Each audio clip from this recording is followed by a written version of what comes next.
بسم الله الرحمن الرحيم الحمد لله رب العالمين الرحمن الرحيم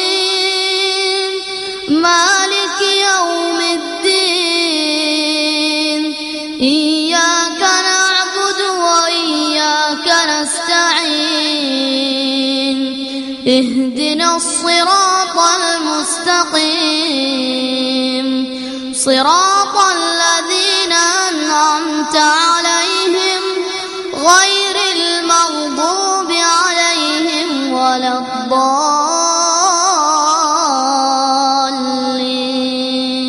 بسم الله الرحمن الرحيم عما يتساءلون عن النبأ العظيم الذي هم فيه مختلفون كلا سيعلمون ثم كلا سيعلمون ألم نجعل الأرض مهادا والجبال أوتادا وخلقناكم أزواجا وجعلنا نومكم سباتا وجعلنا الليل لباسا وجعلنا النهار معاشا. கண்ணியத்துக்குரிய சகோதர சகோதரிகளே, அடுத்ததாக நம் மத்தியிலே பேசக்கூடிய ஷேக் மௌலவி முஹம்மது அசர் சீலானி அவர்கள் பேசியிருக்கிறார்கள். அறிமுகமானவர், நம் மத்தியிலே பிரபலமானவர், அதிகமான உரைகளை சந்தித்திருக்கிறோம். அவருடைய தலைப்பு உமர் ரலியல்லாஹு தஆலாவுடைய வரலாறு. உமர் ரலியல்லாஹு தஆலாவுடைய கடைசி நாட்கள் என்ற தலைப்பிலே ஷேக் அசர் சீலானி அவர்களை பேச அழைக்கிறேன். إن الحمد لله نحمده ونستعينه ونستغفره ونعوذ بالله من شرور أنفسنا ومن سيئات أعمالنا من يهده الله فلا مضل له ومن يضلل فلا هادي له وأشهد أن لا إله إلا الله وحده لا شريك له وأشهد أن محمدًا عبده ورسوله أما بعد يا أيها الذين آمنوا اتقوا الله حق تقاته ولا تموتن إلا وأنتم مسلمون يا أيها الناس اتقوا ربكم الذي خلقكم من نفس واحدة وخلق منها زوجها وبث منهما رجالا كثيرا ونساء واتقوا الله الذي تساءلون به والأرحام إن الله كان عليكم رقيبا. அன்பிற்குரிய சகோதரர்களே, தாய்மார்களே, சகோதரிகளே, முதலில் உங்களுக்கு அல்லாஹ்வினுடைய சாந்தியையும் சமாதானத்தையும் பிரார்த்தித்துக் கொண்டவனாக அஸ்ஸலாமு அலைக்கும் வரஹ்மத்துல்லாஹி வபரகாத்துஹு. இன்றைய இந்த சிறப்பு நிகழ்ச்சியின் இறுதி அமர்வில் நாம் இருந்து கொண்டிருக்கிறோம். அன்பிற்குரியவர்களே, இந்த இறுதி உரையை அமைதியாக செவிமடுக்குமாறும் அதேபோன்று சகோதரர்கள் கொஞ்சம் முன்னால் வந்து அமருமாறும் அன்போடு கேட்டுக்கொள்கின்றேன். அன்பிற்குரிய சகோதரர்களே, இதுவரை நாம் பல உரைகளை செவிமடுத்தோம். உண்மையில் அவைகள் நமது ஈமானை வலுப்படுத்தக்கூடியவைகளாக, நமது ஈமானுக்கு உரமூட்டக்கூடியவைகளாக அந்த உரைகள் அமைந்தன. மூமின்களுக்கு நல்லுபதேசம் செய்கின்ற பொழுது அல்லாஹ்வுடைய வேதத்திலிருந்தும் அல்லாஹ்வுடைய தூதரின் பொன்மொழிகளிலிருந்தும் உபதேசம் செய்கின்ற பொழுது, போதனைகள் செய்கின்ற பொழுது நிச்சயமாக அது மூமின்களுக்கு பயனளிக்கக்கூடியதாக இருக்கும். அந்த தொடரிலே நபிகளார் ஸல்லல்லாஹு அலைஹி வஸல்லம் அவர்கள் உருவாக்கிய முன்மாதிரிமிக்க அந்த சமூகத்தின் முன்னோடிகளில் உமர் ரலியல்லாஹு அன்ஹு அவர்களுடைய வாழ்நாளின் இறுதி பகுதியை பற்றி பேசலாம் என்று உங்களோடு சில கருத்துக்களை பரிமாறிக்கொள்ளாமல் நினைக்கின்றேன். அன்பிற்குரிய சகோதரர்களே, உண்மையிலேயே அல்லாஹ்வின் தூதர் ஸல்லல்லாஹு அலைஹி வஸல்லம் அவர்களுடைய அந்த கல்வி பாசறையிலே, அந்த பயிற்சி பாசறையிலே 23 வருடங்கள் பயிற்சி பெற்ற அந்த உத்தம தோழர்கள் அல்லாஹ்வுடைய திருப்பொருத்தத்தை பெற்ற முன்மாதிரி மிக்க முன்னோடிகளாக மாறினார்கள். இறுதி நாள் வரை வருகின்ற ஒவ்வொரு மூமினுக்கும் அவர்கள் முன்மாதிரி மிக்க சிறந்த மனித புனிதர்களாக இருக்கின்றார்கள். நபிகளார் ஸல்லல்லாஹு அலைஹி வஸல்லம் அவர்கள் தனது தோழர்களை சிலாகித்து புகழ்ந்து சொல்லி இருக்கிறார்கள். அல்லாஹு தஆலா தனது திருமறையிலே குறிப்பிடுகின்ற பொழுது 33வது அத்தியாயம் சூரத்துல் அஹ்ஸாப் அதனுடைய 23, 24 ஆகிய வசனங்களில் அல்லாஹு தஆலா குறிப்பிடுகின்றான். மினல் முஃமினீன ரிஜாலுன் ஸதகு மா ஆஹதுல்லாஹ அலைஹி ஃபமின்ஹும் மன் கதா நஹபஹு வமின்ஹும் மன் யன்ததிர். உண்மையில் சில மனிதர்கள், அல்லாஹு தஆலா இங்கே சொல்கின்ற மனிதர்கள் முன்மாதிரி மிக்க சிறந்த முன்னோடிகள். அல்லாஹ்விடத்தில் எந்த உறுதிமொழியை அவர்கள் செய்தார்களோ அதை அவர்கள் உண்மைப்படுத்தியவர்கள். அந்த ரப்பிடத்தில் நாம் அனைவரும் ஒரு உறுதிமொழியை செய்திருக்கிறோம். என்ன உறுதிமொழி அது? நமது ரப்பை நாம் முழுமையாக ஏற்று அவனுக்கு அடிபணிந்து கட்டுப்பட்டு வாழ்வதாக நாம் உறுதிமொழி செய்திருக்கிறோம். இந்த உறுதிமொழியை உண்மைப்படுத்தியவர்கள் உண்மையிலே அந்த நபி தோழர்கள். அல்லாஹ் சொல்கிறான், வமின்ஹும் மன் கதா நஹபஹு. அந்த உறுதிமொழியை நிறைவேற்றியவர்களும் அவர்களில் இருக்கிறார்கள். அந்த உறுதிமொழியை நிறைவேற்றுவதற்கு சந்தர்ப்பம் கிடைக்காதா, அதை நிறைவேற்றுவதற்கு எனது வாழ்வில் எனக்கு ஒரு அவகாசம் கிடைக்காதா என்று எதிர்பார்த்து கொண்டிருக்கக்கூடியவர்களும் அவர்களில் இருக்கிறார்கள் என்று அல்லாஹு தஆலா தனது தோழர்களை சிறப்பித்து, அந்த அல்லாஹு தஆலா தனது தூதருடைய தனது ரசூலுடைய தோழர்களை சிறப்பித்து சிலாகித்து சொல்வதை நாம் பார்க்கிறோம்.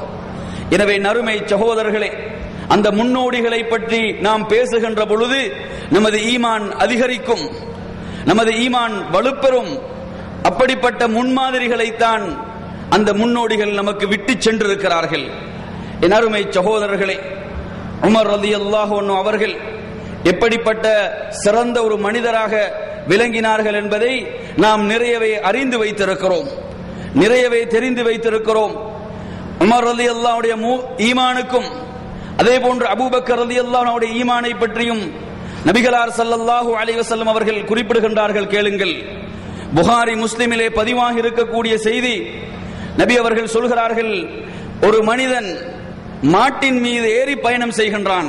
நன்றாக கவனியுங்கள். ஒரு மனிதன் மாட்டின் மீது ஏறி பயணம் செய்கின்றான். அப்படி பயணம் செய்கின்ற பொழுது அந்த மாடு என்ன செய்கிறது? அவனை நோக்கி பேசுகிறது. அல்லாஹு தஆலா என்னை இதற்காக படைக்கவில்லை, அல்லாஹு தஆலா என்னை இதற்காக படைக்கவில்லை. அல்லாஹ் என்னை எதற்காக படைத்திருக்கிறான் தெரியுமா? என்னை விவசாய நிலங்களை உழுவதற்காகத்தான் அல்லாஹ் என்னை படைத்திருக்கிறான் என்று சொல்லி அந்த மாடு பேசியது என்று நபி அவர்கள் சொல்லிவிட்டு சொன்னார்கள், நானும் அபூபக்கரும் உமரும் இதை நம்புகின்றோம் என்று சொன்னார்கள். அருமை சகோதரர்களை கொஞ்சம் சிந்தனை செய்து பாருங்கள். அல்லாஹ்வின் தூதருடைய வாயிலிருந்து ஒரு வார்த்தை வந்துவிட்டால் அதை உடனே ஏற்றுக்கொள்ள அந்த இரு தோழர்களும் தயாராக இருந்தார்கள்.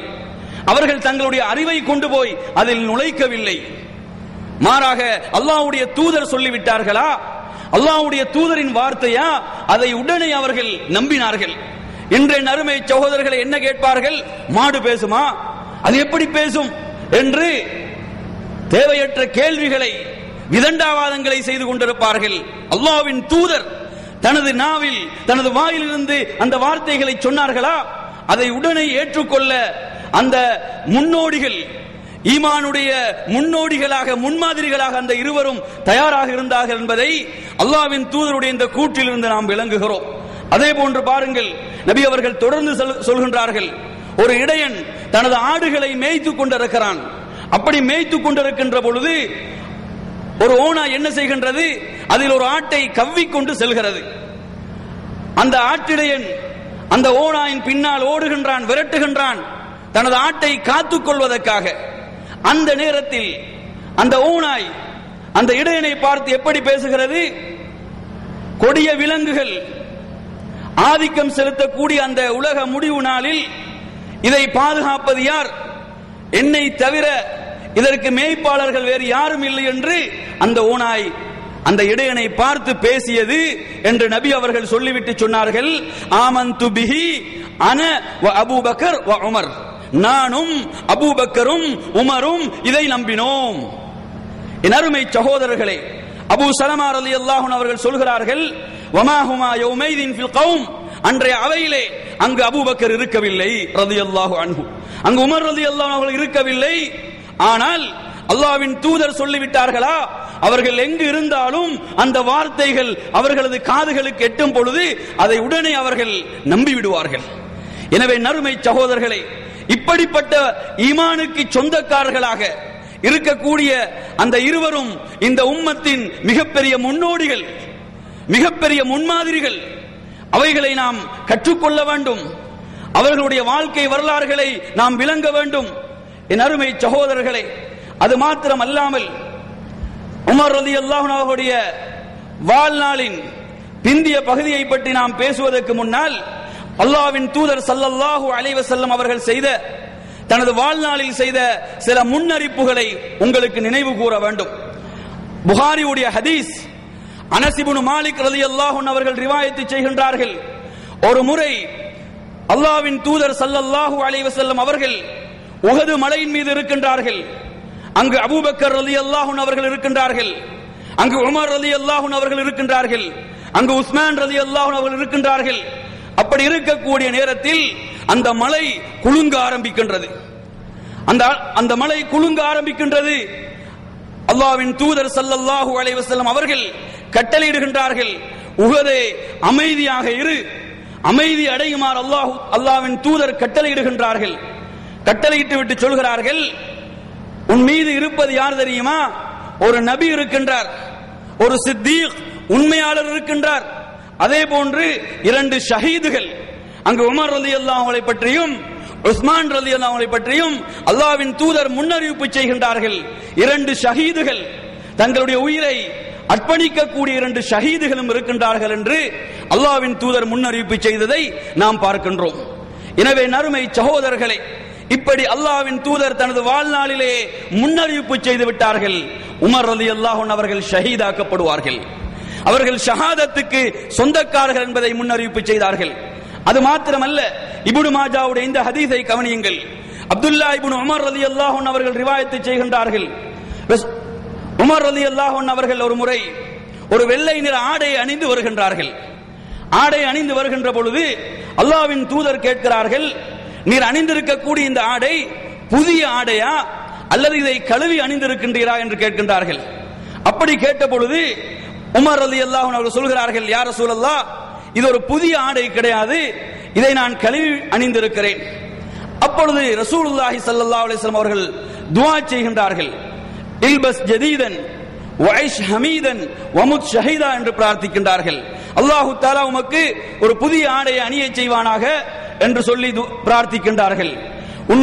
உம்மை புகழோடு வாழச் செய்வானாக என்று பிரார்த்திக்கின்றார்கள். உன்னை ஒரு ஷஹீதாக மரணிக்க செய்வானாக என்று பிரார்த்திக்கின்றார்கள். எனவே நறுமை சகோதரர்களே, இது அல்லாஹ்வின் தூதர் ஸல்லல்லாஹு அலைஹி வஸல்லம் அவர்கள் உமர் ரலியல்லாஹு அன்ஹு விஷயத்திலே செய்த முன்னறிவிப்புகளாகும். அது மாத்திரமல்ல, அந்த உமர் ரலியல்லாஹு அன்ஹு அவர்கள் எப்படி பிரார்த்திப்பார்கள்? புகாரியிலே இடம்பெறக்கூடிய ஹதீஸ், அவர்கள் பிரார்த்திக்கின்றார்கள், அல்லாஹும்ம ர்ஸுக்னி ஷஹாதத்தன் ஃபீ சபீலிக், யா அல்லாஹ், உனது வழியிலே, உனது பாதையிலே நான் ஷஹீதாக்கப்பட வேண்டும், நான் ஷஹீதாக்கப்பட வேண்டும். அந்த பாக்கியத்தை எனக்கு தா என்று உமர் ரலியல்லாஹு அன்ஹு அவர்கள் பிரார்த்திக்க கூடியவர்களாக இருந்தார்கள். அது மாத்திரமல்லாமல் வஜ்அல் மௌதி ஃபீ பலதி ரசூலிக், உனது தூதருடைய ஊர் எதுவோ அந்த ஊரில் எனது மரணத்தை ஆக்குவாயாக என்றும் பிரார்த்திப்பார்கள். ஷஹாதத்தை மாத்திரம் அவர்கள் கேட்கவில்லை, அந்த ஷஹாதத் எங்கு நிகழ வேண்டும் என்று கேட்கிறார்கள் தெரியுமா?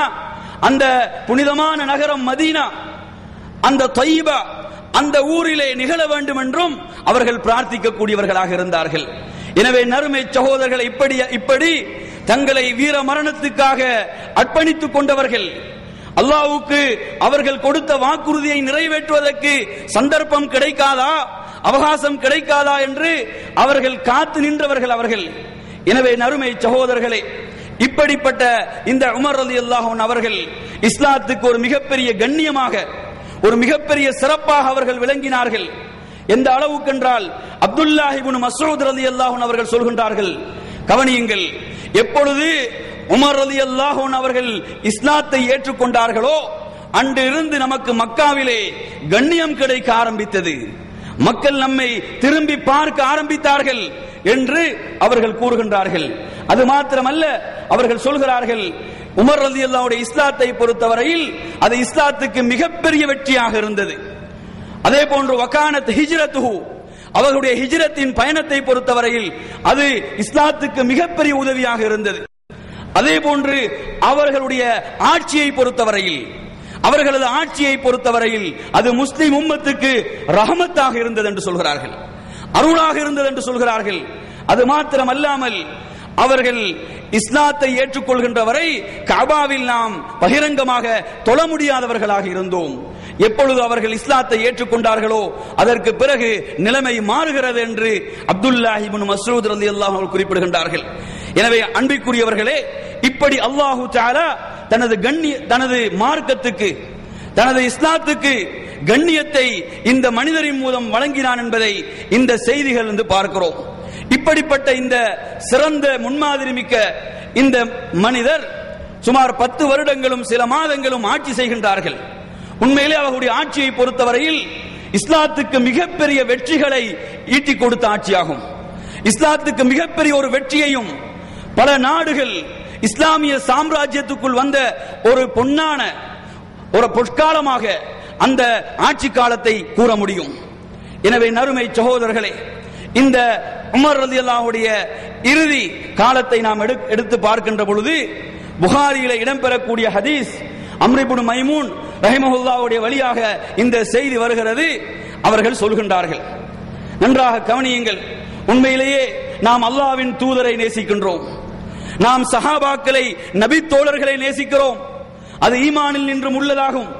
எனவே அந்த சிறந்த நூற்றாண்டில் வாழ்ந்தவர்கள் ஒவ்வொருவராக இந்த உலகத்திலிருந்து கைப்பற்றப்படுகின்றார்கள், அவர்களுடைய உயிர்கள் கைப்பற்றப்படுகின்றன. உமர் ரலியல்லாஹு அன்ஹுடைய அந்த வாழ்க்கை வரலாற்றில் நாம் பார்க்கின்ற பொழுது இங்கு என்ன சொல்லப்படுகின்றது? அம்ர் இப்னு மைமூன் ரஹிமஹுல்லாஹ் அவர்கள் சொல்கின்றார்கள், உமர் ரலியல்லாஹு அன்ஹு அவர்கள் கொலை செய்யப்படுவதற்கு சில நாட்களுக்கு முன்னால் அவரை நான் பார்க்கிறேன்.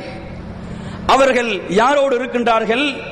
ஹுதைஃபத் இப்னுல் யமானி ரலியல்லாஹு அன்ஹு அவர்கள், அதே போன்று உஸ்மான் இப்னு ஹுனைஃப், இந்த ரலியல்லாஹு அன்ஹு 2 நபி தோழர்களோடும் அவர்கள் பேசிக் கொண்டிருக்கிறார்கள். யார்?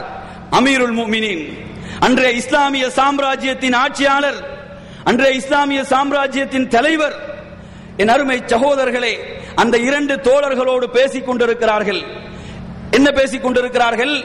அவர்கள் கேட்கிறார்கள், நீங்கள் சவாதுல் இராக் அந்த பகுதி மக்கள் அவர்களுடைய விஷயத்திலே நீங்கள் கடுமையாக நடந்து கொண்டீர்களா?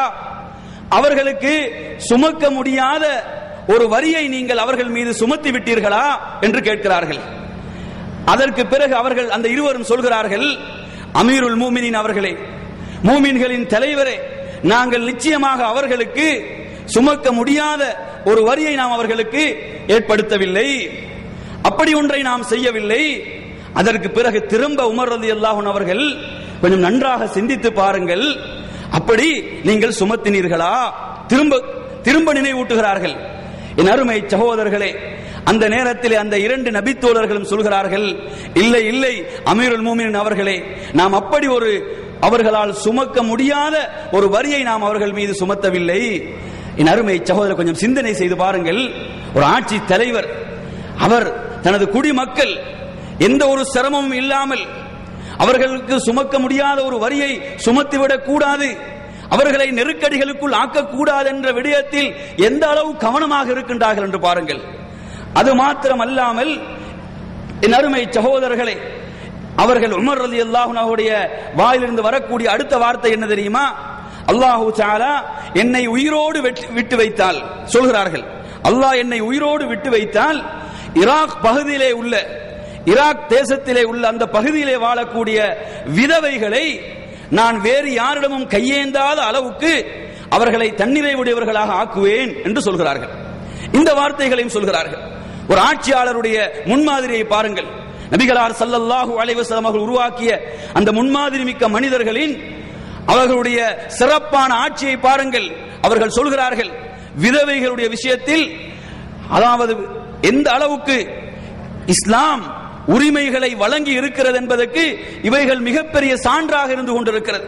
இஸ்லாம் பெண்களுடைய உரிமைகளை பறிக்கின்றது, இஸ்லாம் பெண்களுக்கு கொடுமைப்படுத்துகிறது என்று எந்த அடிப்படையும் இல்லாமல் குற்றச்சாட்டுகளை முன்வைக்கக்கூடியவர்கள் இதை கவனிக்க வேண்டும். விதவைகள் விஷயத்திலே எப்படி உமர் ரலியல்லாஹு அன்ஹு அவர்கள் இஸ்லாத்தினுடைய இரண்டாவது ஹலீஃபா நடந்து கொண்டார்கள் என்பதற்கு இது மிகப்பெரிய ஆதாரமாக இருக்கிறது. என் அருமை சகோதரர்களே, இப்படி இவர்கள் பேசி 4 நாட்கள் தான் சென்றிருக்கும், 4 நாட்கள் தான் கடந்திருக்கும்.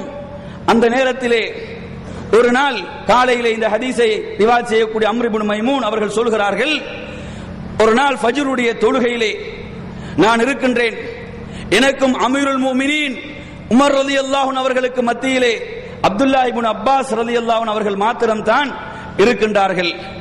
அப்படி இருக்கின்ற பொழுது உமர் ரலியல்லாஹு அன்ஹு அவர்கள் தொழுகைக்காக சஃப்புகளை சீர்படுத்திக் கொண்டிருக்கிறார்கள்.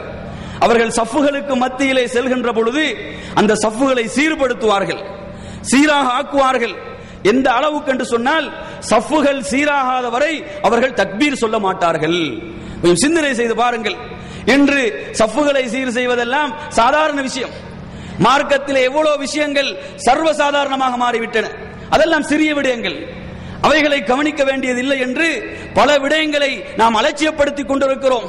அல்லாஹ்வின் தூதர் எந்த அளவுக்கு சஃப்புகளை சீர்படுத்துவதற்கு முக்கியத்துவம் கொடுத்தார்களோ, நீங்கள் சஃப்புகளில் ஒன்றாக இருக்க வேண்டும், நீங்கள் உங்களுடைய பாதங்களையும் தோள்களையும் சேர்த்து வைத்துக் கொள்ள வேண்டும், நீங்கள் பிரிந்துவிடக் கூடாது, அதனூடாக உள்ளங்களுக்கு மத்தியில் பிரிவு ஏற்படும் என்றெல்லாம் அல்லாஹ்வின் தூதர் போதனை செய்தார்கள்.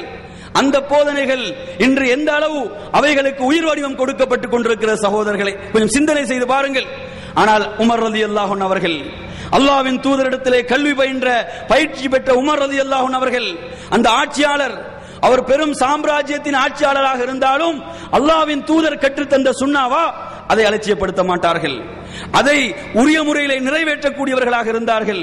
என் அருமை சகோதரர்களே, அப்படி சஃப்புகளை சீர்படுத்துகின்றார்கள். சீர்படுத்திவிட்டு அவர்கள் தக்பீர் சொல்கின்றார்கள். அவர்களுடைய வளமையாக அவர்களுடைய ஃபஜ்ருடைய தொழுகையில் சில நேரங்களில் அவர் சூரத்து யூசுஃபை ஓதுவார்கள், அல்லது சூரத்து நஹல் என்ற அத்தியாயத்தை ஓதுவார்கள். முதல் ரக்காத்தில் மக்கள் வந்து சேர்ந்து விட வேண்டும் என்பதற்காக இப்படி செய்யக்கூடியவர்களாக இருந்தார்கள். ஆனால் அன்றைய நாள் அவர்கள் தக்பீர் சொல்கின்றார்கள். அல்லாஹு அக்பர் என்ற சப்தம் நமக்கு கேட்கின்றது. அதற்கு பிறகு அமீருல் மூமினுடைய வாயிலிருந்து வந்த வார்த்தைகள் என்ன தெரியுமா? அவர்களுடைய வாயிலிருந்து வந்த வார்த்தைகள், என்னை ஒரு நாய் கொன்று விட்டது அல்லது என்னை தின்று விட்டது என்ற வார்த்தைகள் தான் வந்தன. உமர் ரலியல்லாஹு அன்ஹு அவர்கள் அங்கு அவர்கள் குத்தப்பட்டிருந்தார்கள். அவர்கள் அங்கு என்ன செய்யப்பட்டார்கள்? அங்கு அவர்கள் காயத்துக்குட்பட்டு அவர்கள் குத்தப்பட்ட நிலையிலே அங்கு இந்த வார்த்தைகளை சொல்கிறார்கள். என் அருமை சகோதரர்களே, இந்த நேரத்திலே உமர் ரலியல்லாஹு அன்ஹு அவர்கள் மிகவும் வேதனையுற்றவர்களாக, அவர்கள் தொழுகையை தொடர்ந்து செய்ய முடியாத அளவுக்கு மாறுகின்றார்கள். உமர் ரலியல்லாஹு அன்ஹு அவர்களை குத்தியவன் என்ன செய்கின்றான்? மஸ்ஜிதுடைய வலப்புறமாக இடப்புறமாக எல்லாம் அவன் ஓட ஆரம்பித்து சுமார் 13 பேர்களை அவன் குத்தி விடுகின்றான். 13 பேர்கள் குத்தப்படுகின்றார்கள். அதிலே 7 பேர்கள் ஷஹீதாக்கப்படுகின்றார்கள். அதிலே 7 பேர்கள் ஷஹீதாகின்றார்கள். என் அருமை சகோதரர்களே, இந்த நேரத்திலே ஒருவர் என்ன செய்கின்றார்? தான் அணிந்திருந்த அந்த மேல் அங்கியை வீசுகின்றார். அது அவன் மேல் போய் விழுகின்றது. அந்த கத்தியிலே அது மாட்டுகின்றது. அவன் பயந்தவனாக தனது உயிரை அவன் மாய்த்துக் கொள்கிறான். என் அருமை சகோதரர்களே, பள்ளியிலே மஸ்ஜிதிலுடைய மூலைகளில் இருந்தவர்கள் தொழுகையினுடைய சப்தம் கேட்கவில்லை. அமீருல் மூமினுடைய சப்தம் தாழ்ந்து விட்டது. மக்கள் எல்லாம் சுபஹானல்லாஹ் சுபஹானல்லாஹ் என்று சொல்ல ஆரம்பிக்கிறார்கள். அந்த நேரத்திலே உமர் ரலியல்லாஹு அன்ஹு அவர்கள் அப்துர் ரஹ்மான் இப்னு அவுஃப் ரலியல்லாஹுடைய கையை பிடித்தவர்களாக தொழுவதற்கு முயற்சி செய்கின்றார்கள். ஆனால் அவர்களால் தொழுகையை தொடர முடியவில்லை. தொழுகையை தொடர முடியாத நிலை. அப்துர் ரஹ்மான் இப்னு அவுஃப் ரலியல்லாஹு அன்ஹு அவர்கள் என்ன செய்கின்றார்கள்? 2 சிறிய சூறாக்களை ஓதியவர்களாக அவர்கள் இமாமத் செய்து தொழுகையை நிறைவு செய்கின்றார்கள். என் அருமை சகோதரர்களே, உமர் ரலியல்லாஹு அன்ஹு அவர்கள் மயக்கம் முற்று விடுகின்றார்கள், மூர்ச்சியாகி விடுகின்றார்கள். மயக்கம் தெளிகின்றது. தெளிந்தவுடன் அவர்கள் கேட்கிறார்கள். ஒரு ரிவாயத்திலே வருகின்றது, மக்கள் தொழுது விட்டார்களா, மக்கள் தொழுகையை நிறைவேற்றி விட்டார்களா என்ற வார்த்தை தான் அவர்களுடைய நாவிலிருந்து வெளியே வருகிறது. என் அருமை சகோதரர்களே, கொஞ்சம் சிந்தனை செய்து பாருங்கள். அல்லாஹ்வின் தூதர் ஸல்லல்லாஹு அலைஹி வஸல்லம் அவர்கள் என்ன பயிற்சியை அந்த மக்களுக்கு கொடுத்தார்களோ அந்த பயிற்சியை அப்படியே செயல்படுத்தக்கூடியவர்களாக அல்லாஹ்வின் தூதர் மரண படுக்கையில் இருக்கிறார்கள். அந்த நேரத்தில் நபி அவர்கள் ஆயிஷா ரலியல்லாஹு அன்ஹா அவர்களை பார்த்து கேட்கிறார்கள், அஸல்லன் நாஸ், மனிதர்கள் தொழுது விட்டார்களா ஆயிஷா என்று கேட்கிறார்கள். இல்லை யா ரசூலல்லாஹ், உங்களை எதிர்பார்த்த வண்ணம் இருக்கின்றார்கள். நாம் பார்க்கின்றோமா இல்லையா? புகாரியுடைய ரிவாயத்தில் இங்கு உமர் ரலியல்லாஹு அன்ஹு அவர்கள் தெளிவு அடைந்தவுடன், அவர்கள் தெளிவு பெற்றவுடன், மயக்கத்திலிருந்து தெளிவுற்றவுடன் உடனே கேட்கக்கூடிய கேள்வி, மக்கள் தொழுது விட்டார்களா, மக்கள் தொழுகை நிறைவேற்றி விட்டார்கள். உமர் ரலியல்லாஹு அன்ஹு அவர்கள் தொழுகையுடைய நேரம் முடிவதற்கு முன்னால் அந்த தொழுகையை நிறைவேற்றுகிறார்கள். என் அருமை சகோதரர்களே, அந்த நேரத்திலும் அந்த மரண படுக்கையிலும் மிகப்பெரிய காயங்களுக்கு உட்பட்டிருக்கக்கூடிய அந்த நேரத்திலும் அல்லாஹ்வுடைய கட்டளையா, அதை அலட்சியப்படுத்தக்கூடாது. அந்த கட்டளைக்கு முக்கியத்துவம் கொடுத்தார்கள். அல்லாஹ்வுடைய கட்டளையை உயிரை விட மேலாக மதித்தார்கள். அதை உடனே நிறைவேற்றக்கூடியவர்களாக மாறினார்கள். இன்று கொஞ்சம் சிந்தனை செய்து பாருங்கள், நம்மிலே இருக்கக்கூடிய தொழுகையாளிகளுடைய நிலை என்ன? தொழுகையை சர்வசாதாரணமாக அலட்சியப்படுத்தக்கூடிய நிலைகளை பார்க்கிறோம். தொழுகைக்கு எந்த முக்கியத்துவம் கொடுக்காமல் உட்கார்ந்து அலட்சியமாக பேசிக் கொண்டிருக்கக்கூடிய காட்சிகளை பார்க்கிறோம். அவனுக்கு முன்னால் ஒருவர் இருக்கிறான். அவனை விட அல்லாஹ்வுடைய கட்டளை அவனுக்கு பெரிதாக தெரியவில்லை. அல்லாஹ்வுடைய அழைப்பு அவனுக்கு பெரிதாக தெரியவில்லை. இந்த நிலையை நாம் பார்க்கின்றோமா இல்லையா?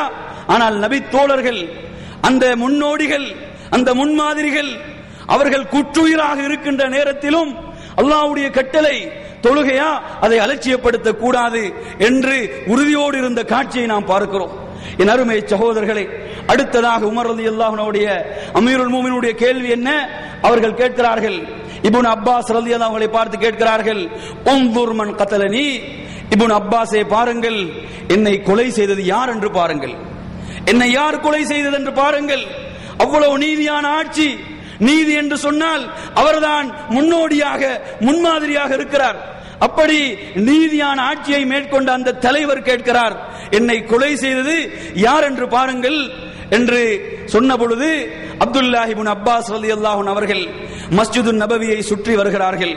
சுற்றி வந்தவர்களாக வந்து பார்த்துவிட்டு அமீருல் மூமினிடம் வந்து சொல்கிறார்கள், அமீருல் மூமினின் அவர்களே, முகீராவுடைய பணியாளன் தான் உங்களை கொன்றது. முகீராவுடைய பணியாளன், அந்த அபூ லூலு என்று சொல்லப்படுகின்ற அவன் தான் உங்களை கொலை செய்தது. வேதனையான விடயம் என்ன தெரியுமா என் அருமை சகோதரர்களே? நாம் இந்த நபி தோழர்களை நாம் எந்த அளவு நேசிக்கிறோம், இந்த நபி தோழர்களுக்கு எதிராக செயல்பட்டவர்களை எப்படிப்பட்ட எதிரிகளாக பார்க்கிறோம்.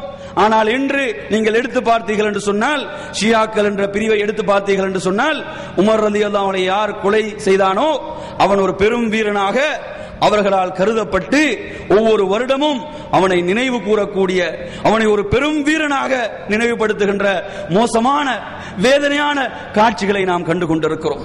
என் அருமை சகோதரர்களே, இந்த நிலையை நாம் பார்க்கிறோம். உமர் ரலியல்லாஹு அன்ஹு அவர்கள் அந்த நேரத்திலே சொன்ன வார்த்தைகள் என்ன? இதை சொன்னவுடன் அவர்கள் சொல்கிறார்கள், லக்கத் அமர்து பிஹி மஅரூஃபா, அவனது விடயத்தில் நான் நன்மை அல்லவா கட்டளையிட்டேன் என்று சொல்கிறார்கள். அவனது விடயத்தில் நான் நன்மை அல்லவா ஏவினேன் என்று சொல்கிறார்கள். சொல்லிவிட்டு சொல்கிறார்கள், அல்ஹம்துலில்லாஹ், அல்லாஹ்வுக்கே எல்லா புகழும். அல்லாஹ்வை புகழுகிறார்கள். புகழ்ந்து விட்டு சொல்கிறார்கள், தன்னை ஒரு முஸ்லிம், தன்னை ஒரு இஸ்லாமியன் என்று சொல்ல ஒருவனால் என்னை அல்லாஹு தஆலா எனது உயிரை எடுக்கவில்லையே, என்னை அப்படிப்பட்ட ஒருவன் முஸ்லிம் என்று சொல்லுகின்ற ஒரு இஸ்லாமியன் என்னை கொலை செய்யவில்லையே, அதற்காக நான் அல்லாஹ்வை புகழுகிறேன். ஏனென்றால் இவன் ஒரு நெருப்பு வணங்கியாக இருந்தான், நெருப்பை வணங்குகின்ற ஒரு நெருப்பு வணங்கியாக அவன் இருந்தான். உமர் ரலியல்லாஹு அன்ஹு அவர்கள் அல்லாஹ்வை அந்த நேரத்திலே புகழுகின்றார்கள்.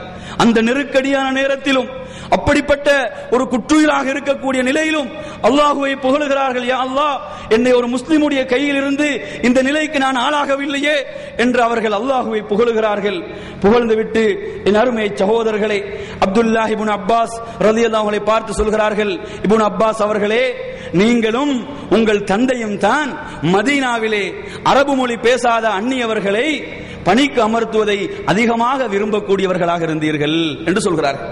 என் அருமை சகோதரர்களே, உமர் ரலியல்லாஹு அன்ஹு அவர்கள் இதை அதிகம் விரும்பவில்லை என்பது தெரிகின்றது. இப்னு அப்பாஸ் ரலியல்லாஹு அன்ஹு அவர்களுக்கு அதிகமாக இவ்வாறான பணியாளர்கள் இருந்தார்கள் என்பதையும் பார்க்கிறோம். அந்த நேரத்தில் அப்துல்லாஹ் இப்னு அப்பாஸ் ரலியல்லாஹு அவர்கள் என்ன சொல்கின்றார்கள் தெரியுமா?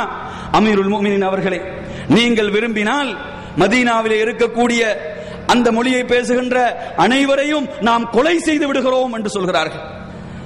அந்த நேரத்தில் உமர் ரலியல்லாஹு அன்ஹு அவர்கள் சொல்கிறார்கள், இப்னு அப்பாஸ் அவர்களே, நீங்கள் தவறிழைத்து விட்டீர்கள், நீங்கள் தவறு செய்து விட்டீர்கள். அவர்கள் நமது நாவால் பேசுகின்ற பொழுது, நமது கிப்லாவை நோக்கி தொழுகின்ற பொழுது, அவர்கள் ஹஜ் செய்கின்ற பொழுது அவர்களை அப்படி கொலை செய்ய முடியுமா? கொஞ்சம் சிந்தனை செய்து பாருங்கள். ஒரு ஆட்சியாளர் மிகப்பெரிய ஒரு இக்கட்டான நிலையிலே குற்றுயிராக இருக்கிறார், ஒரு கூட்டத்தால் பாதிக்கப்பட்டிருக்கிறார். சராசரியான ஒரு தலைவர் என்றால் என்ன சொல்லுவார்? அந்த கூட்டத்தை அழித்து விடுங்கள், அந்த கூட்டத்தை இல்லாமலாக்கி விடுங்கள், அந்த ஜாதியை ஒழித்து விடுங்கள் என்று சொல்வார்கள். ஆனால் உமர் ரலியல்லாஹு அன்ஹு அவர்கள் அல்லாஹ்வுக்கும் அல்லாஹ்வுடைய ரசூலுக்கும் கட்டுப்படுகிறார்கள். அவர்கள் அதற்கு அங்கு அனுமதி கொடுக்கவில்லை என்பதை பார்க்கிறோம். என் அருமை சகோதரர்களே, அதற்கு பிறகு உமர் ரலியல்லாஹு அன்ஹு அவர்கள் தங்களுடைய வீட்டுக்கு சுமந்து செல்லப்படுகின்றார்கள். அவர்களை சஹாபாக்கள் சுமந்து செல்கிறார்கள். என் அருமை சகோதரர்களே, சஹாபாக்கள் தங்களுடைய மனோநிலையை சொல்கிறார்கள். அதற்கு முன்னால் மதீனாவில் அப்படியான ஒரு துன்பகரமான நிலை இருக்கவில்லை, அப்படி ஒரு நிலை ஏற்படவில்லை என்ற நிலையில் தான் அன்று மதீனா கவலையிலே ஆழ்ந்திருந்தது என்று சொல்கிறார்கள். மதீனா அதற்கு முன்னால் அப்படி ஒரு துன்பத்தை சந்திக்கவில்லை, மதீனா அப்படியான ஒரு கஷ்டத்தை, நெருக்கடியை சந்திக்கவில்லை. அந்த அளவுக்கு மக்கள் எல்லாம் துன்பத்திலும் கஷ்டத்திலும் நெருக்கடியிலும் இருந்து கொண்டிருந்தார்கள். என் அருமை சகோதரர்களே, அனஸ் ரலியல்லாஹு அன்ஹு அவர்கள் சொல்கிறார்கள், அல்லாஹ்வின் தூதர் மதீனாவுக்கு ஹிஜ்ரத் செய்து வந்தார்கள். அப்படி வந்த பொழுது மதீனா அன்று பிரகாசித்தது போன்று எனது வாழ்க்கையில் நான் பார்க்கவே இல்லை என்று சொல்கிறார்கள். அதே அனஸ் ரலியல்லாஹு அன்ஹு சொல்கிறார்கள், அல்லாஹ்வின் தூதர் எப்பொழுது இந்த உலகத்தை விட்டு பிரிந்தார்களோ அன்று மதீனா இருளில் ஆழ்ந்தது போன்று வேறு எப்பொழுதும் இருளில் ஆளவே இல்லை என்று சொல்கிறார்கள். என் அருமை சகோதரர்களே, அதே நபி தோழர்கள் சொல்கிறார்கள், அந்த உமர் ரலியல்லாஹு அன்ஹு அவர்களை நேசித்தவர்கள் அவர்கள். அனஸ் ரலியல்லாஹு அன்ஹு அவர்கள் ஒரு முறை சொல்கிறார்கள், நபிகளார் ஸல்லல்லாஹு அலைஹி வஸல்லம் அவரிடம் ஒரு மனிதர் வந்து கேட்கிறார், மறுமை எப்பொழுது நிகழும் என்று கேட்கிறார். அப்படி கேட்ட பொழுது நபி அவர்கள் கேட்கிறார்கள், மறுமை எப்பொழுது நிகழும் என்று கேட்கிறாய் அப்பா, மறுமைக்காக நீ எதை தயார்படுத்தி வைத்திருக்கிறாய்? அப்பொழுது அவர் சொல்கிறார், நான் பெரிய அளவில் தொழுகையோ நோன்பையோ ஜகாத்தையோ நான் தயார்படுத்தி வைக்கவில்லை, ஆனால் நான் அல்லாஹுவை நேசிக்கிறேன், அல்லாஹ்வுடைய ரசூலை நான் நேசிக்கிறேன் யா ரசூலல்லாஹ் என்று சொல்கிறார். இதை சொன்னவுடன் நபிகளார் ஸல்லல்லாஹு அலைஹி வஸல்லம் சொல்கிறார்கள், அல் மர்உ மஅ மன் அஹப், ஒரு மனிதர் யாரை நேசிக்கின்றாரோ அவரோடுதான் நாளை மறுமையிலே இருப்பார், அவரோடுதான் இருப்பார் என்று சொன்னவுடன் அனஸ் ரலியல்லாஹு அன்ஹு சொல்கிறார்கள், நமது வாழ்நாளில் இந்த வார்த்தைகளை போன்று வேறு எந்த வார்த்தைகளும் மகிழ்ச்சியை ஏற்படுத்தவில்லை என்று சொல்லிவிட்டு சொல்கிறார்கள், நான் அல்லாஹ்வின் தூதரை நேசிக்கிறேன், நான் அபூபக்கர் ரலியல்லாஹு அன்ஹு அவர்களை நேசிக்கின்றேன், நான் உமர் ரலியல்லாஹு அன்ஹு அவர்களை நேசிக்கின்றேன் என்று அந்த நபி தோழர் சொல்கிறார். என் அருமை சகோதரர்களே, எந்த அளவு கண்ணியமும் அந்தஸ்தும் அந்த அபூபக்கர் ரலியல்லாஹு அன்ஹு அவர்கள் மீதும் உமர் ரலியல்லாஹு அன்ஹு மீதும் அந்த சஹாபாக்களுக்கு இருந்தது என்பதை இதன் மூலம் நீங்கள் விளங்கலாம். அது மாத்திரமல்ல, மதீனா கவலையிலே ஆழ்ந்திருக்கிறது, மதீனா இருளிலே மூழ்கி இருக்கிறது. உமர் ரலியல்லாஹு அன்ஹு அவர்களுக்கு ஏற்பட்ட இந்த நிகழ்வு மிகப்பெரிய கவலையை அந்த நபி தோழர்களுடைய உள்ளங்களிலே ஏற்படுத்துகிறது. என் அருமை சகோதரர்களே, அதற்கு பிறகு என்ன செய்யப்படுகிறது? பேரிச்சம்பழ சாறை கொண்டு வருகிறார்கள். உமர் ரலியல்லாஹு அன்ஹு அவர்களுக்கு அது குடிக்க கொடுக்கப்படுகின்றது. அவர்கள் குடிக்கின்றார்கள், அதை அருந்துகின்றார்கள். ஆனால் அந்த குத்தப்பட்ட அந்த காயத்தின் ஆழத்தின் காரணத்தால் அதிலிருந்து அவைகள் வெளியேறுகின்றன. அவர்களுக்கு பிரித்தறிய முடியவில்லை, இது உமர் ரலியல்லாஹு அன்ஹுடைய இரத்தமா அல்லது பேரிச்சப்பழ சாரா என்பதை அவர்களால் பிரித்தறிய முடியவில்லை. அதற்கு பிறகு பால் கொண்டு வரப்படுகிறது. பாலை உமர் ரலியல்லாஹு அன்ஹு அவர்களுக்கு கொடுக்கப்படுகிறது. அதை அருந்துகிறார்கள், அதுவும் அவ்வாறே வெளியேறுகின்றது. அந்த நேரத்திலே சஹாபாக்கள் முடிவு செய்கிறார்கள், அறிந்து கொள்கிறார்கள், உமர் ரலியல்லாஹு அன்ஹு அவருடைய மரண வேளை நெருங்கிவிட்டது, அவர்கள் மரணிக்க போகின்றார்கள் என்பதை அவர்கள் அறிந்து கொள்கிறார்கள். அந்த நேரத்திலே மக்கள் சாரி சாரியாக வர ஆரம்பிக்கிறார்கள். மாபெரும் சாம்ராஜ்யத்துடைய தலைவர் குற்றுயிராக கிடக்கின்றார். மக்களுக்கு 10 வருட காலம் நன்மையை செய்தவர்கள், நீதியை நிலைநாட்டியவர்கள், ஒரு மிகச்சிறந்த முன்மாதிரி மிக்க ஆட்சியை உலக வரலாற்றிலே செய்து காட்டியவர். அந்த தலைவரை பார்ப்பதற்காக மக்கள் அணி அணியாக வந்து கொண்டிருக்கிறார்கள். மக்கள் அவர்களுடைய நற்காரியங்களை, அந்த நல்லாட்சியை புகழ்ந்த வண்ணம் இருக்கிறார்கள், புகழ்ந்து பேசுகிறார்கள். அந்த நேரத்திலே ஒரு இளைஞன் வருகிறான். ரஜுலுன் ஷாப், ஒரு மதீனாவை சேர்ந்த ஒரு அன்சாரிய இளைஞன் வருகிறான். வந்து என்ன சொல்கிறான்? அபுஷிர் யா அமீருல் முஃமினீன், அமீருல் முஃமினீன் அவர்களே, நீங்கள் நன்மாராயம் பெறுங்கள், நீங்கள் நன்மாராயத்தை பெற்றுக் கொள்ளுங்கள். அல்லாஹு தஆலா உங்களுக்கு வழங்கிய தோழமை இருக்கிறது, அது அல்லாஹ்வின் தூதருடனான தோழமையாகும். அது எவ்வளவு சிறந்த தோழமை, அது எவ்வளவு சிறந்த நட்பு, அதை விட ஒரு சிறந்த நட்பு இந்த உலகத்தில் இருக்க முடியுமா? அப்படிப்பட்ட ஒரு தோழமையையும் நட்பையும் அல்லாஹு தஆலா உங்களுக்கு வழங்கினான். அதே போன்று உங்களுக்கு அல்லாஹு தஆலா இஸ்லாத்திலே மிகப்பெரிய கண்ணியத்தையும் அந்தஸ்தையும் வழங்கினான். இதை நீங்கள் அறிந்து வைத்திருக்கிறீர்கள். அதே போன்று உங்களுக்கு அல்லாஹ் ஆட்சியை வழங்கினான். அந்த ஆட்சியின் மூலம் நீங்கள் மக்களுக்கு நீதி செலுத்தக்கூடியவர்களாக இருந்தீர்கள்.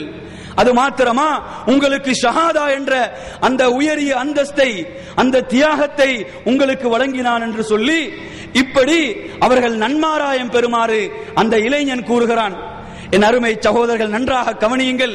இந்த வார்த்தைகளை கேட்டவுடன் உமர் ரலியல்லாஹு அன்ஹு அவர்கள் மெய் மறந்து, அவர்கள் அதிலே தங்களை மறந்து அப்படி மெய் சிலிர்த்து போய்விட்டார்களா? அப்படி இல்லை சகோதரர்களே. உமர் ரலியல்லாஹு அன்ஹு அவர்கள் என்ன தெரியுமா சொல்கிறார்கள்? நீர் சொல்லக்கூடிய இந்த விடயங்கள் எல்லாம் உண்மைதான், ஆனாலும் அவர்கள் சொல்கிறார்கள், இது எனக்கு சாதகமாக இல்லாவிட்டாலும் பாதகமாக ஆகிவிடக் கூடாது என்று நான் ஆதரவு வைக்கிறேன். எவ்வளவு பெரிய உயர்வு சொல்லப்படுகிறது! அந்த உயர்வுகளை எல்லாம் காதில் வாங்கிய அமீருல் முஃமினீன் சொல்கிறார், இவைகள் எல்லாம் எனக்கு சாதகமாக இல்லை என்றாலும் பாதகமாக ஆகிவிடக் கூடாது. இன்னும் சொல்கிறார்கள், இவைகள் எனக்கு சாதகமாக இருக்கவும் கூடாது, பாதகமாக இருக்கவும் கூடாது, சரிசமமாக இருந்தால் போதும், சரிசமமாக இருந்தால் மாத்திரம் போதும் என்று அவர்கள் சொல்கிறார்கள். கொஞ்சம் சிந்தனை செய்து பாருங்கள் அருமை சகோதரர்களே, எப்படிப்பட்ட உயர்ந்த பதவிகளுக்கு, அந்தஸ்துகளுக்கு சொந்தக்காரர்களாக இருந்த அந்த உமர் ரலியல்லாஹு அன்ஹு அவர்கள் தங்களை பற்றி எப்படியெல்லாம் பயந்தார்கள், எப்படியெல்லாம் அஞ்சினார்கள். நாம் நம்மை பற்றிய எந்த அச்சமும் பயமும் இல்லாமல் வாழ்ந்து கொண்டிருக்கிறோம். நமக்குள் நிஃபாக் வருகிறதா, நயவஞ்சகம் வருகிறதா, குஃபுர் வருகிறதா, ஷிர்க் வருகிறதா, அந்த பயம் அச்சம் எதுவும் இல்லாமல் நாம் வாழ்ந்து கொண்டிருக்கிறோம். ஆனால் நபி தோழர்கள் எப்படியெல்லாம் பயந்தார்கள், அஞ்சினார்கள் என்பதை நீங்கள் இதிலிருந்து விளங்கலாம். என் அருமையான சகோதரர்களே, அதை சொல்லிவிட்டு அந்த இளைஞன் அங்கிருந்து வெளியேறுகிறான். வெளியேறுகின்ற பொழுது உமர் ரலியல்லாஹு அன்ஹு அவர்கள் சொல்கிறார்கள், ருத்து அலையல் குலாம், அந்த இளைஞனை என்னிடம் மறுபடியும் அழைத்து வாருங்கள், அவனை வருமாறு சொல்லுங்கள் என்று அந்த குற்றுயிராக இருக்கக்கூடிய நேரத்திலும் அவர்கள் கட்டளையிடுகின்றார்கள். கட்டளையிட்டு விட்டு சொல்கிறார்கள், என் அருமை சகோதரர்களே, என்ன வார்த்தைகளை பிரயோகிக்கின்றார்கள் தெரியுமா? இப்னு அஹி என்று சொல்கிறார்கள்.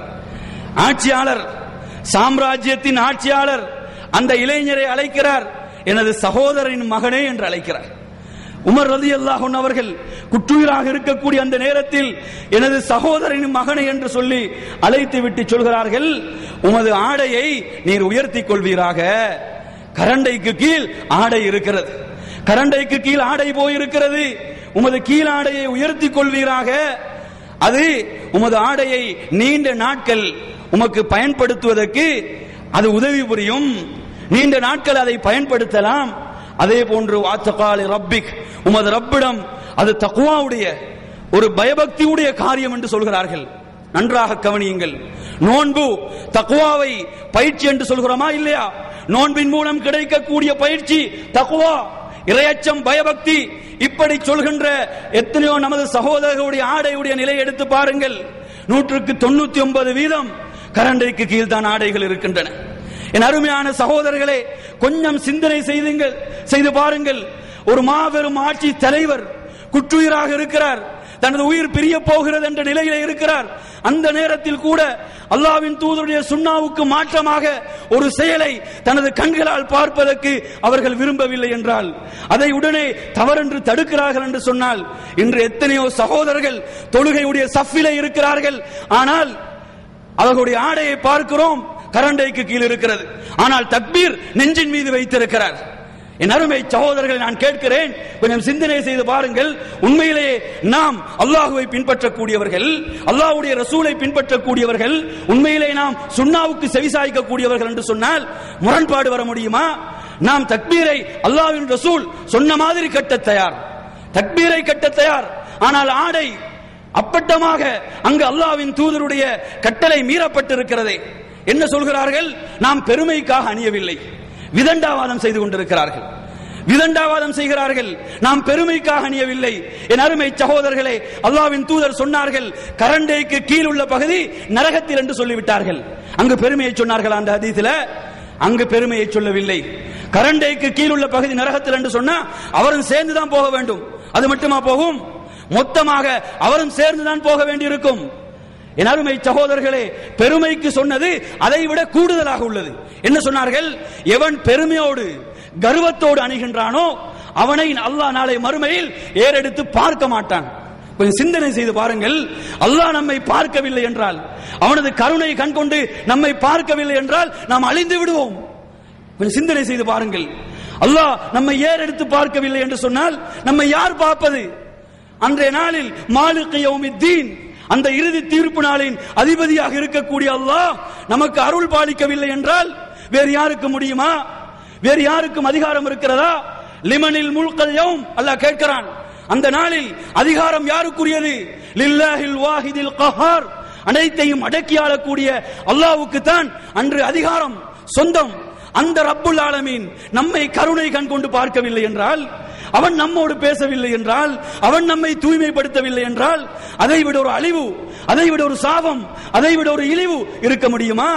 என் அருமை சகோதரர்களே, ஆடைகளுடைய விஷயத்தில் நாம் அலட்சியமாக இருந்து கொண்டிருக்கிறோம். தொழுகையிலே சஃபிலே இருக்கக்கூடிய பலர் அவருடைய நிலையை பார்க்கிறோம். ஆடை எங்கு இருக்கிறது? உமர் ரலியல்லாஹு அன்ஹு அவர்கள் தனது இறுதி நேரத்தில் கூட இதை கண்டிக்க மறக்கவில்லை என்று சொன்னால், இதை அலட்சியப்படுத்தலாமா? நமது வாழ்வில் இதை அலட்சியப்படுத்தலாமா? என் அருமை சகோதரர்களே, தக்வா, நோன்பின் மூலம் தக்வா போன்றுதான் இந்த ஆடையை நாம் கரண்டைக்கு மேல் உயர்த்துவதன் மூலமும் தக்வா, பயபக்தி, இறையச்சம் கிடைக்கும். யார் சொல்கிறார்கள்? உமர் ரலியல்லாஹு அன்ஹு அவர்கள் அங்கு பதிவு செய்கின்றார்கள். எனவே அருமை சகோதரர்களே, அதை சொல்லிவிட்டு அவர்கள் அந்த இடத்தில் தனது பொறுப்பை நிறைவேற்றுகிறார்கள். இன்று பாருங்க, நமக்கு முன்னால் எத்தனையோ இஸ்லாத்துடைய கட்டளைகள், அல்லாஹ்வின் தூதருடைய சுன்னாக்கள் மீறப்படுகின்றன. அமைதியாக இருக்கிறோம். என்னமோ நமக்கும் மார்க்கத்துக்கும் எந்த தொடர்பும் இல்லை. சாதாரணமா நினைச்சு பாருங்க, என்ன செய்யறோம்? நமது செருப்பு பாதணிகள் வெளியே இருக்கிறது, யாராவது ஒருத்தர் எடுத்து போறத பாக்குறீங்க, என்ன செய்வீங்க? உடனே போய் அந்த பாதணிகளை எடுத்து விடுகிறேன், அது எனக்குரியது. அப்படியா இல்லையா? அது எனக்குரியது. உணர்வு வருதா இல்லையா? அந்த உணர்வு மார்க்க விஷயத்தில் இருக்குதா? தீனுடைய விஷயத்தில் இருக்கிறதா? அல்லாஹ்வுடைய கட்டளை மீறப்படுகிறது, தூதருடைய சுன்னா அலட்சியப்படுத்தப்படுகிறது. எந்த உணர்வுமற்ற ஜடங்களாக உட்கார்ந்து கொண்டிருக்கிறோம். சிந்தனை செய்து பாருங்கள். அல்லாஹ்வுடைய மார்க்கத்தை காக்க வேண்டியவர்கள் யார்? அல்லாஹ்வுடைய மார்க்கத்தை காக்க வேண்டிய அந்த மாபெரும் பொறுப்பை அந்த நபி தோழர்கள் நமக்கு விட்டு சென்றார்கள். அடுத்ததாக நறுமை சகோதரர்களே, நிறைய படிப்பினைகள் அவர்களது இறுதி அந்த பகுதியிலே இருக்கிறது. அடுத்ததாக தனது அருமை மகனாரை அழைக்கிறார்கள். அழைத்து கேட்கிறார்கள், எனது அருமை மகனார் அப்துல்லாஹ் இப்னு உமரை அழைக்கிறார்கள். அழைத்து கேட்கிறார்கள், எனது விஷயத்தில் உள்ள கடன்கள், நான் எவ்வளவு கடன்களை கொடுக்க வேண்டி இருக்கிறது என்று கேட்கிறார்கள். அல்லாஹுவை சந்திப்பதற்கு முன்னால், அந்த ரப்பை சந்திப்பதற்கு முன்னால் அங்கு இருக்கக்கூடிய அனைத்து தடைகளையும் அகற்ற வேண்டும். தூய்மையான முறையிலே எனது ரப்பை சந்திக்க வேண்டும். எனது பாவங்கள் அனைத்தும் மன்னிக்கப்பட்ட நிலையிலே எனது ரப்பை சந்திக்க வேண்டும் என்பதற்காக அதற்காக இருக்கக்கூடிய தடைகளை எல்லாம் அகற்றுகிறார்கள். இன்று கடனோடு இருக்கக்கூடிய பலர் அந்த உணர்வோ பயமோ இல்லாமல் வாழ்ந்து கொண்டிருக்கிறார்கள். அவர்களுடைய என்னது, இந்த உலகத்தில் தப்பினா போதும், கடன்காரன் வாரானா ஒளிகிறது, கடனை பெற்று விடுகிறார்கள், கடனை எடுத்து விடுகிறார்கள், அதை கொடுக்க முடியுமோ இல்லையோ அந்த உணர்வே கிடையாது. சிலர்களை பார்க்கிறோம், இந்த நாட்டிலிருந்து என்ன செய்கிறார்கள், பலரிடம் கடனை வாங்கி போய்விடுகிறார்கள், திரும்பி வருவதில்லை. அருமை சகோதரர்களே, அந்த சஹாபாக்கள் இந்த உலக வாழ்க்கையிலே நாளை மறுமையில் அல்லாஹ்வை சந்திப்பதற்கு முன்னால் அங்கு இருக்கக்கூடிய அனைத்து தடைகளையும் அகற்றுகிறார்கள். உமர் ரலியல்லாஹு அன்ஹு கேட்கிறார்கள், என்ன கேட்கிறார்கள், எதுவும் கடன் இருக்கிறதா? அந்த கடனுடைய தொகை அங்கு சொல்லப்படுகின்றது சுமார் 86,000 திர்ஹம் சொல்லப்படுகிறது. நிச்சயமாக உமர் ரலியல்லாஹு அன்ஹு அவர்கள் தனது வாழ்க்கையை மேம்படுத்துவதற்காக எந்த கடனையும் பெற்றவர் அல்ல. அவர் பைத்துல் முகத்தஸுடைய திறவுகோலை கைப்பற்ற செல்கிறார், எளிமையான ஆடைகளோடு தான் செல்கிறார், எளிமையான ஆடையோடு தான் செல்கிறார். ஒரு சில ஆடைகள் தான் அவரிடம் காணப்பட்டன. உண்மையிலே அவர்கள் பெற்ற கடன் எல்லாம் மக்களுக்காக, மக்களின் நன்மைகளுக்காகத்தான் அவர் பெற்றார். அப்படிப்பட்ட ஒரு தலைவர் தனது மகனை பார்த்து சொல்கிறார், எனது இந்த உமர் ரலியல்லாஹு அன்ஹு உமருடைய குடும்பத்திலிருந்து அவைகளை அடைக்க முடியும் என்றால் அவைகளை அடைத்து விடுவீராக. அல்லது தனது குடும்பத்தை அவர்கள் சொல்கிறார்கள், தனது குடும்பத்தை சொல்லி சொல்கிறார்கள், அல்லது அதி இப்னு கஅப் என்று சொல்லக்கூடிய கூட்டத்தாரிடமிருந்து அதை எடுத்து அடைத்துக் கொள்ள சொல்கிறார்கள். அதற்கு முடியவில்லை என்றால் குறைஷிகளிடமிருந்து அதை எடுத்து அடைத்துக் கொள்ளுமாறு சொல்கிறார்கள். என் அருமை சகோதரர்களே, இப்படி சொல்லி இறுதியாக சொல்கிறார்கள், அப்படி எல்லாம் முடியவில்லையா, அதை உனது பொறுப்பிலே விடுகிறேன் என்று தனது அருமை மகனுடைய பொறுப்பிலே விடுகின்றார்கள். அதற்கு அடுத்ததாக முக்கியமான ஒரு விஷயத்தை சொல்கிறார்கள்.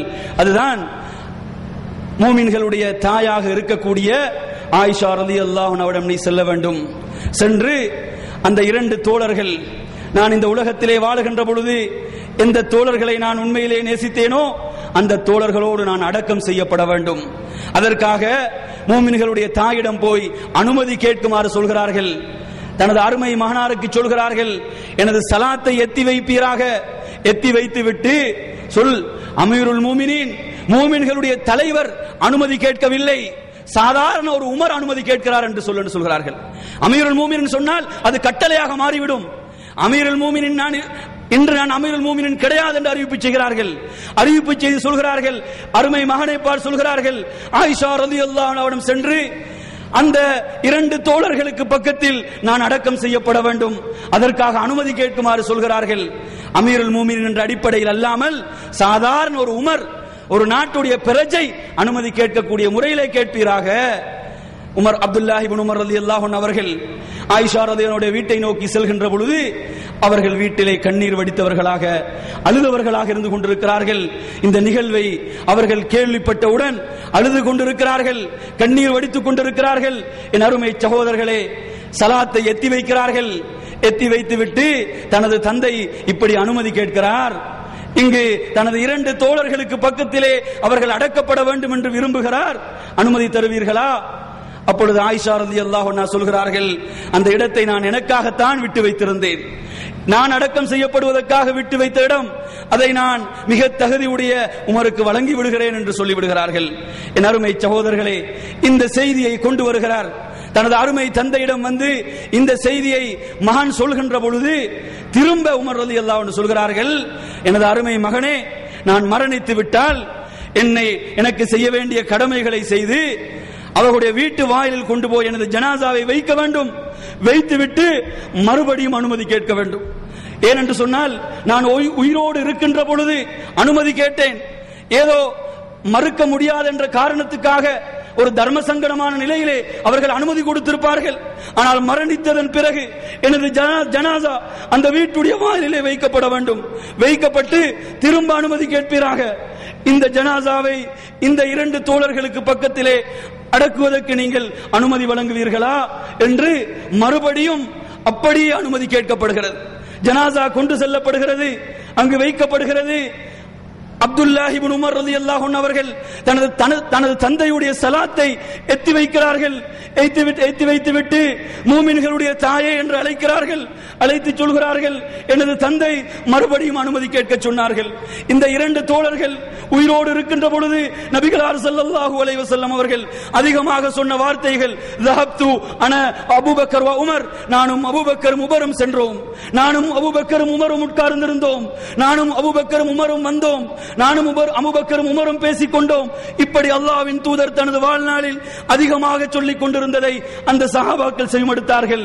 என் அருமை சகோதரர்களே, அது ஒரு தூய்மையான நட்பு.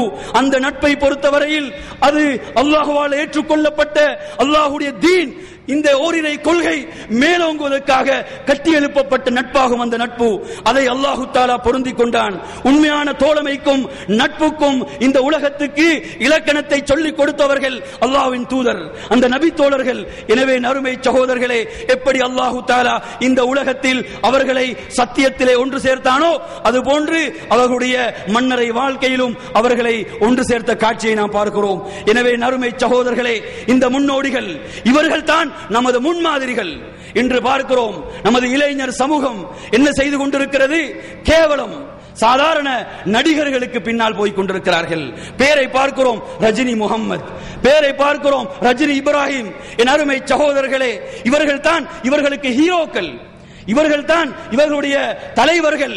ரசிகர் மன்றங்கள் என்ற பெயரிலே நமது இஸ்லாமிய இளைஞர்கள் தட்டு தடுமாறுகின்ற காட்சியை பார்க்கிறோம். ஏன் இந்த வரலாறுகள் தூய்மையான முறையிலே சொல்லிக் கொடுக்கப்படவில்லை? இந்த வீர வரலாறுகள் அவர்களுக்கு எத்தி வைக்கப்படவில்லை. நமக்கு இருக்கக்கூடிய ஒரு பாரிய பொறுப்பு என்ன தெரியுமா? நமது இளைஞர் சமூகம் மாத்திரமல்ல, நமது குழந்தைகள், நமது பிள்ளைகள். எத்தனை பிள்ளைகளுக்கு உமர் ரலியல்லாஹு அன்ஹு பேர் தெரியும்? கேட்டு பாருங்கள். இன்று விளையாட்டு வீரர்களுடைய பெயர்களை அடுக்கி கொண்டு போவார்கள், நடிகர்களுடைய பெயர்களை அடுக்கி கொண்டு போவார்கள். நபித்தோழர்களுடைய பெயர்கள் தெரியுமா? இந்த தியாகங்கள் சொல்லிக் கொடுக்கப்படுகிறதா? எனவே நறுமை சகோதரர்களே, இந்த முன்னோடிகளையும் முன்மாதிரிகளையும் நமது வாழ்விலே நாம் பின்பற்றியவர்களாக வாழ்ந்து இருளகிலும் வெற்றி பெறுவோம் என்று கூறி நிறைவு செய்கின்றேன். வஸ்ஸலாமு அலைக்கும் வரஹ்மத்துல்லாஹி வபரகாத்துஹு. அஸ்ஸலாமு அலைக்கும். அருமை சகோதர சகோதரிகளே, அல்லாஹ்வின் மிக பெரும் பேரருளால் இரவு நிகழ்ச்சியை சிறப்பாக நடத்தி முடித்திருக்கிறோம். அருமை சகோதரர்களே, இந்த இஸ்லாமிய அழைப்பு மையத்தினுடைய முக்கியமான நோக்கத்தை உங்களிடத்தில் பல்முறை சொல்லியிருக்கிறேன், மீண்டும் நினைவுபடுத்துகிறேன். இந்த அழைப்பு மையத்துடைய முக்கியமான நோக்கம் அல்லாஹ், அவருடைய திருத்தூதர் முஹம்மது ஸல்லல்லாஹு அலைஹி வஸல்லம், குர்ஆன், ஹதீஸ், இந்த ரெண்டையும் தெளிவாக புரிந்து அதன் அடிப்படையிலே வாழ்ந்து நாளை மறுமையில் அல்லாஹ்விடத்தில் உயர்ந்த சொர்க்கத்தை பெற வேண்டும் என்ற உயர்ந்த நோக்கத்தோடு இங்கு பல்வேறு பணிகள் நடந்து கொண்டிருக்கின்றன. எனவே இந்த மையங்களில் வேறு எந்த வகையான தனிப்பட்ட வேறு அமைப்புகளோ அல்லது குழுக்களோ என்ற எந்த நிலையும் இல்லாமல் பொதுவாக அல்லாஹ் ரசூல் என்ற கட்டுப்பாடோடு வாழ வேண்டும் என்ற நல்ல சிந்தனையுள்ள மக்கள் தொடர்பு கொள்ள வேண்டும் என்பதற்காக அமைக்கப்பட்டிருக்கிறது. ஆகவே நீங்கள் எல்லோரும் இந்த மையத்தை பயன்படுத்திக் கொள்ளுங்கள். இங்கு பேசிய சகோதரர்களில் நம்முடைய சகோதரர் அலி அக்பர் உமர் பேசும்போது சில முக்கியமான செய்திகளை சொன்னார்கள். நம்முடைய நாடுகளிலே நானும் பலரை சொல்லியிருக்கிறேன், நம்முடைய சகோதரிகள் இன்றைக்கு அந்நிய மாற்று மதத்தில் ஓடிக்கொண்டிருக்கிற கதை தொடராக இருந்து கொண்டிருக்கிறது. இதுபோன்று பல்வேறு பேச்சுகளுக்கு முக்கியமான ஒரே ஒரு காரணம், மாற்று மதத்தவர்கள் திட்டமிட்டு செயல்படுகிறார்கள் என்று நாம் வருத்தப்படுவதை விட முறையான கொள்கையை, சத்திய கொள்கையை, உண்மையான கொள்கையை, மனிதனை மனிதனாக வாழ வைக்கின்ற அடிப்படையான கொள்கையை, நாளைக்கு மறுமையில் அல்லாஹ்விடத்தில் சொர்க்கத்தை வாங்கி தருகிற கொள்கையை கையில் வைத்துக் கொண்டிருக்கிற நாம் உறங்கிக் கொண்டிருக்கிறோம், செத்த பிணங்களாக இருந்து கொண்டிருக்கிறோம். அவர்கள் எல்லாம் முஸ்லிம்களாக வாழ வைப்பதற்கு அசத்திய கொள்கைக்காரர்கள் செய்கின்ற முயற்சிகளில் 100 கூட நாம் செய்வதில்லை. இந்த விஷயத்தில் நாம் இருக்கிற குறையினால் தான் இது போன்ற நிலை நடக்கிறது தவிர அவர்களை குறை சொல்லி பிரச்சனை இல்லை. சகோதரர்களே, கிளந்த 1.5 வருடங்களுக்கு முன்னால் ஒரு செய்தியை சொன்னேன். எனக்கு கிடைத்த ஒரு செய்தி, பாபர் மசூதியை உடைத்தவர் 2 சகோதரர்களில் இந்து மத சகோதரர்கள். அவர்களுக்கு பிறகு உண்மை விளங்கிய பிறகு இஸ்லாத்தை ஏற்றுக்கொண்டு கண்ணீர் வடித்துக் கொண்டு சொன்ன செய்தி, முஸ்லிம்களே, நீங்கள் இந்த இஸ்லாத்தை பற்றி எங்களுக்கு சரியாக சொல்லித் தரவில்லை. சொல்லித் தந்திருந்தால் இந்த பள்ளியை உடைக்க நாங்கள் முன் வந்திருக்க மாட்டோம். நீங்கள் சொல்லித்தராத காரணத்தினால் எனக்கு கிடைத்த இஸ்லாம் என்னுடைய தந்தைக்கு கிடைக்கவில்லையே, இதற்கு யார் காரணம்? நீங்கள் தான் காரணம் என்று வேதனை சென்று சொன்ன செய்தியை இன்றைக்கு மக்களுக்கு சொன்னோம். அருமை சகோதரர்களே, மாற்றுவ நண்பர்களை குறை கூறிக்கொள்வதில் வேறு எந்த பிரயோஜனமும் இல்லை. அவர்கள் திட்டமிட்டுக் கொண்டிருக்கிறார் சொன்னால், நாம் நம்முடைய இஸ்லாமிய உண்மையான கொள்கையை நம்முடைய நடைமுறைகளில், சொற்களில், செயல்களில் செயல்படுத்தினால் அவர்கள் தானாக இஸ்லாத்தை நோக்கி ஓடி தேடி வருவார்கள். அந்த கண்ணியத்தை உண்டாக்க முயற்சி செய்யுங்கள். கேவலம் கேவலம் கேவலம் இன்றைக்கு செய்தி ஊடகங்கள் மூலமாக முஸ்லிம்கள் சொல்லிக் கொண்டிருக்கிற நம்முடைய சகோதரர்கள் நம்மை நாரடித்துக் கொண்டிருக்கிறார்கள். இந்த அவலநிலையை போக்குவதற்கு நீங்கள் எல்லோரும் மனதில் கவலைப்பட வேண்டும். இயக்கங்கள் பேரால், அமைப்புகள் பேரால் ஏற்பட்ட சாதகபாதங்கள் நன்றாக தெரியும். அதை பற்றி நான் பேச விரும்பவில்லை, விரும்ப மாட்டேன். நீங்கள் எல்லோரும் ஓரணியை திரளுங்கள். என்ன திரளுங்கள்? குர்ஆன், ஹதீஸ், அல்லாஹ், ரசூல் என்ற கட்டுப்பாட்டுக்கு மக்களை கொண்டு வர வேண்டும் என்ற முயற்சியை நாம் எப்போது செய்கிறோமோ அன்றைக்குத்தான் அல்லாஹ்வுடைய கண்ணியம் வரும் என்பதை நினைவு வைத்துக் கொண்டு, சகோதரர்களே, நீங்கள் வீட்டுக்கு போன பின்னால் 4வது அத்தியாயத்தினுடைய 82வது 83 வசனத்தை கொஞ்சம் புரட்டி பாருங்கள். தயவு செய்து புரட்டுங்கள். அல்லாஹ் சொல்கிறான், குர்ஆனை சிந்தித்து பார்க்க மாட்டீர்களா? இந்த குர்ஆன் அல்லாஹ் அல்லாத வேறு யாராவது சொல்லி இருந்தால் கடுமையான கருத்து வேறுபாடை கண்டிருப்பீர்கள்.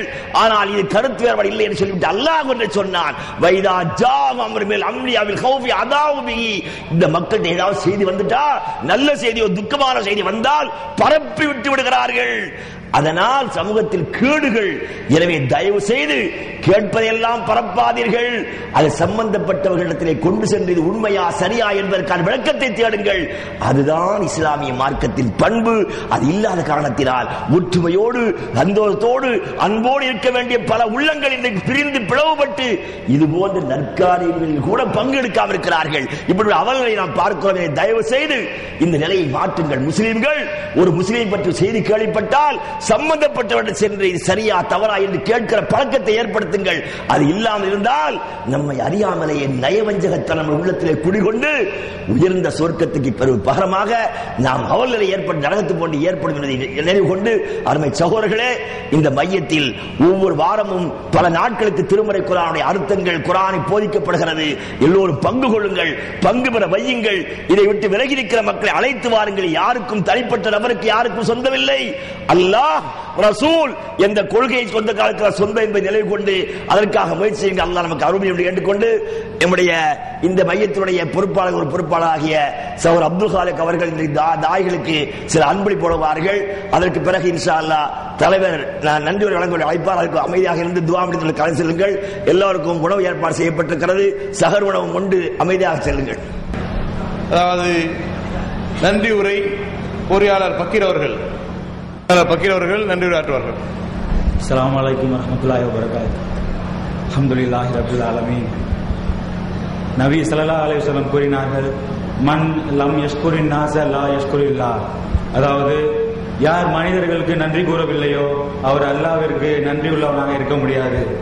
எனவே இந்த நிகழ்ச்சியில் உங்களது ஓய்வு நேரத்தையும் உங்களது வேலை பளுவையும் விட்டுவிட்டு, உங்களது விடுமுறை தினத்தையும் விட்டுவிட்டு இந்த நிகழ்ச்சியில் கலந்து கொண்டு இந்த நிகழ்ச்சியை சிறப்புற்றதாக மாற்றியதற்கு அனைவருக்கும் ஜஸாக்கல்லாஹ் ஹைர். மேலும் இந்த நிகழ்ச்சியில் இறையச்சமிக்க நல்ல எழுச்சி மிக்க உரைகளை, மார்க்க சொற்பொழிவுகளை ஆற்றிய தாகிகள் அனைவருக்கும் ஜஸாக்கல்லாஹ் ஹைர். மேலும் இந்த நிகழ்ச்சியின் விளம்பரத்துக்காக உதவிய ஐடிஜிசி சென்டர் மற்றும் ஐசிசி அக்ரபியா இஸ்லாமிய மையத்தினருக்கும் ஜஸாக்கல்லாஹ் ஹைர். மேலும் இந்த நிகழ்ச்சியை விளம்பரப்படுத்துவதற்காக இமெயில் மூலமாகவும் நோட்டீஸ் ஒட்டுவதன் மூலமாகவும் கோபர் ஏரியா, தமாம் எல்லா ஏரியாவுக்கும் இந்த நிகழ்ச்சியை கொண்டு சென்ற அனைத்து சகோதர நண்பர்களுக்கும் ஜஸாக்கல்லாஹ் ஹைர். மேலும் இந்த நிகழ்ச்சிக்காக வாகனங்கள் ஏற்பாடு செய்த அனைவருக்கும், மேலும் தங்களது சொந்த வாகனங்களையும் கொடுத்து உதவிய அனைத்து நண்பர்களுக்கும் ஜஸாக்கல்லாஹ் ஹைர். மேலும் இந்த நிகழ்ச்சிக்கான அனைத்து ஏற்பாடுகளையும் உணவு முதற்கொண்டு அரங்கம் முதற்கொண்டு எல்லா ஏற்பாடுகளையும் செய்த முத்தாயின்களுக்கும் ஜிசாக்கல்லாக, மேலும் எல்லாவற்றுக்கும் மேலாக இந்த நிகழ்ச்சியில் அனைவரும் கலந்து கொண்டதற்கு ஜிசாக்கல்லாக, எல்லாவற்றுக்கும் மேலாக தனது அருளால் இந்த நிகழ்ச்சியை மிகவும் சிறப்போடு செய்த அல்லாஹ்வுக்கும் நன்றி கூறி விடைபெறுகிறேன். சுப்ஹானல்லாஹி வ பிஹம்திஹி, அஷ்ஹது அல்லா இலாஹா இல்லல்லாஹ், அஸ்தக்ஃபிருல்லாஹ்.